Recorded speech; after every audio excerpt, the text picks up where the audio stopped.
नमस्कार दोस्तों, नाम है मेरा ऋषभ सिंह और स्वागत है आपका हमारी टेल्स ऑफ हिस्ट्री सीरीज में, जहां हम भारत में आए इंपॉर्टेंट गवर्नर जनरल्स और वॉइस रॉयस के सिग्निफिकेंट इवेंट्स को देख रहे हैं। और आज हम समझेंगे पूरी कहानी लॉर्ड इरविन की।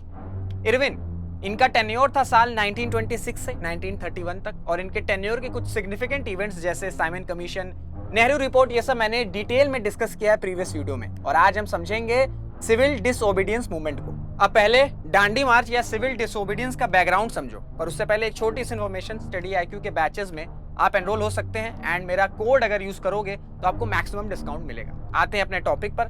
1928 में नेहरू रिपोर्ट ब्रिटिश गवर्नमेंट को भेजी गई थी इंडियन लीडर्स के द्वारा, और साथ में ये अल्टीमेटम भी दिया गया था कि अगर इस रिपोर्ट के प्रोविजंस को एक साल के अंदर अंदर इंप्लीमेंट नहीं किया जाएगा तो ब्रिटिश सरकार एक बड़े मास मूवमेंट के लिए रेडी हो जाए। पर एक साल होने के बाद भी ब्रिटिश सरकार ने नेहरू रिपोर्ट पे ना कोई रिस्पांस दिया, ना ही उसे इंप्लीमेंट किया, जिस वजह से दिसंबर 1929 में कांग्रेस का लाहौर सेशन होता है, जिसे प्रिसाइड किया था जवाहरलाल नेहरू ने। और लाहौर सेशन अपने में बड़ा हिस्टोरिक सेशन था, क्योंकि इस सेशन में पहली बार नेहरू जी ने पूर्ण स्वराज यानी कि कंप्लीट इंडिपेंडेंस का नारा दिया था।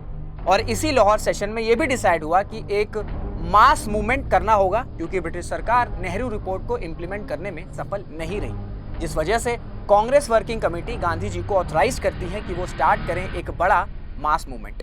अब गांधी जी के सामने एक क्लियर मिशन था कि उन्हें सिविल डिसोबीडियंस मूवमेंट को लॉन्च करना है, और वो एक सेंट्रल आइडिया का तलाश कर रहे थे जिसके around civil disobedience movement start किया जा सके।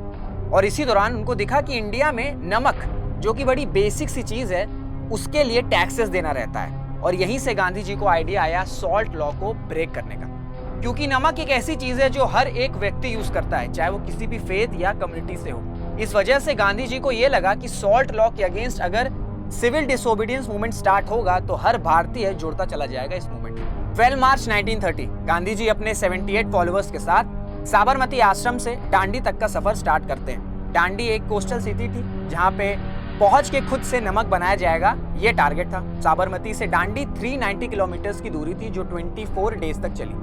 और 6 अप्रैल 1930 गांधी जी ने दांडी में सॉल्ट लॉ को ब्रेक कर दिया, वहां पे नमक बना के। और इसी के साथ गांधी जी ने प्रण लिया कि वो साबरमती आश्रम तब तक नहीं जाएंगे जब तक वो इंडिया को इंडिपेंडेंस ना दिला दें। तो ये था दांडी मार्च की पूरी कहानी। अब सिविल डिसोबीडिएंट मूवमेंट के क्या क्या इंपॉर्टेंट फीचर्स थे वो भी समझो। पहला, मूवमेंट पूरी तरह से नॉन वायलेंट होगा। दूसरा, नॉट टू पे एनी लैंड टैक्सेस।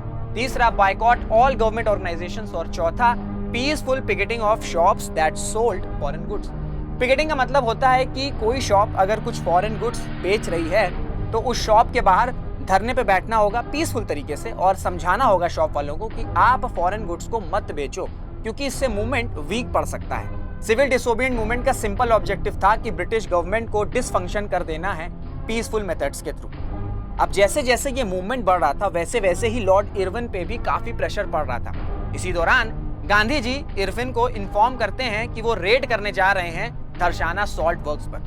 दांडी से धरसाना ये सफर रहेगा और धरसाना पहुंच के सॉल्ट वर्क्स पे रेड होगा, ये टारगेट था। पर इरविन को लगा कि अगर गांधी जी धरसाना में सक्सेसफुली रेड करते हैं तो ये ब्रिटिश हुकूमत के लिए बड़ी खतरे की घंटी होगी। और इरविन ने फिर डिसाइड किया कि वक्त आ गया है सिविल डिसोबीडिएंट मूवमेंट को सप्रेस करने का, और गांधी जी को फिर अरेस्ट कर लिया गया। पर धरसाना रेड का सफर चल ही रहा था। गांधी जी के अरेस्ट के बाद अब्बास तैयब जी और कस्तूरबा गांधी ने सफर को जारी रखा, पर उनको भी बीच में अरेस्ट कर लिया गया था, जिसके बाद धरसाना का सफर सरोजिनी नायडू ने पूरा किया बहुत से फॉलोअर्स के साथ। पर जैसे ही हजारों लोग धरसाना पहुंचते हैं रेड करने के लिए, ब्रिटिशर्स ने लाठी चार्ज कर दिया एक पीसफुल प्रोटेस्ट पर, जिसके बाद ये खबर इंटरनेशनल अखबारों में भी आई, जिस वजह से ब्रिटिश हुकूमत की बड़ी बेइज्जती हुई। इसी दौरान 1930 में फर्स्ट राउंड टेबल कॉन्फ्रेंस होना था, जिसका ऑब्जेक्टिव ये था कि कॉन्स्टिट्यूशनल रिफॉर्म्स इंडिया के लिए किए जा सकते हैं। पर सिविल डिसोबीडिएंट मूवमेंट अपने पीक पे था, हजारों लोग गांधी जी के साथ थे, इस मूवमेंट में जुड़ चुके थे, जिस वजह से कांग्रेस ने first round table conference boycott कर दिया। अब आप सोचिए कि अगर कांग्रेस के लीडर्स ही नहीं आएंगे कॉन्फ्रेंस में तो उस राउंड टेबल कॉन्फ्रेंस का क्या ही मतलब होगा। जिसके बाद ब्रिटिश सरकार का एक ऑब्जेक्टिव था कांग्रेस को कैसे ना कैसे करके सेकेंड राउंड टेबल कॉन्फ्रेंस में लेके आना, जिस वजह से लॉर्ड इरविन भागे भागे पहुंचते हैं गांधी जी के पास, जहां पर गांधी इरविन पैक्ट साइन हुआ और फिर गांधी जी ने सिविल डिसोबीडियंस मूवमेंट को एंड कर दिया।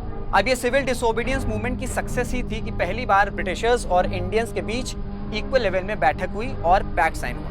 तो ये थी पूरी कहानी सिविल डिसोबीडियंस मूवमेंट की। अब आप सोच रहे होंगे कि गांधी जी ने मूवमेंट को एंड क्यों कर दिया, ऐसे क्या फीचर्स थे गांधी इरविन पैक्ट में। तो इस पैक्ट के प्रोविजन को हम नेक्स्ट वीडियो में समझेंगे। अगर आपको ये वीडियोस हेल्पफुल लग रही हैं तो इनको शेयर करिएगा, लाइक करिएगा, कमेंट्स करिएगा। This is Rishabh Singh signing off. जय हिंद, जय भारत।